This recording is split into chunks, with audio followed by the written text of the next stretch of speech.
Quelle est la différence entre une SCI classique, on va dire, et une SCI familiale?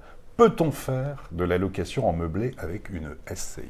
Alors Floyas nous pose effectivement une question très intéressante. Alors une SCI normale et une SCI familiale, c'est juste une question d'appellation parce que c'est toutes les deux des sociétés civiles immobilières dédiées donc à des sociétés dans lesquelles on loge un bien immobilier. Donc familial, ça veut dire simplement que c'est constitué entre les membres d'une même famille. Donc souvent dans les SCI familiales, ce que vous avez Floyas, c'est plus dans les statuts des clauses par lesquelles on ne permet pas à n'importe quelle personne d'entrer dans la société, c'est-à-dire des clauses fermées. Il faut qu'il y ait avec au moins des droits deux personnes. Il faut qu'il y ait au moins deux personnes, minimum.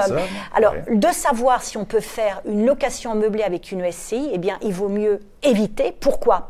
Parce que la société civile immobilière, par définition, son objet, c'est un objet civil. Donc, normalement, on est assujetti à l'impôt sur le revenu.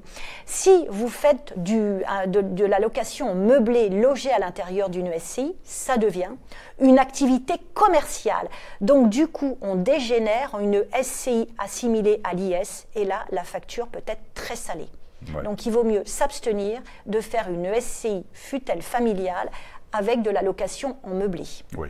Autrement, ça permet d'éviter aussi les conflits en interne au sein des familles. Les SCI, c'est quelque chose qui vous est demandé de plus en plus, que vous voyez à votre étude? Mais bien sûr, alors c'est demandé de plus en plus, mais ça a toujours été. Ouais. Mais alors, faut aussi lever des légendes urbaines où j'ai beaucoup de gens qui s'imaginent que parce qu'on crée des SCI, il n'y aura pas de droit de succession, il n'y aura pas... Non, pas du tout, ça n'échappe pas, ça rentre. Alors c'est sûr qu'il y a, effectivement, ça permet de pouvoir donner des parts à ses enfants, effectivement, mais ça n'empêchera pas que s'il y en a un qui veut sortir de la SCI, ça sera sensiblement les mêmes difficultés que lorsqu'on achète en nom, en indivision.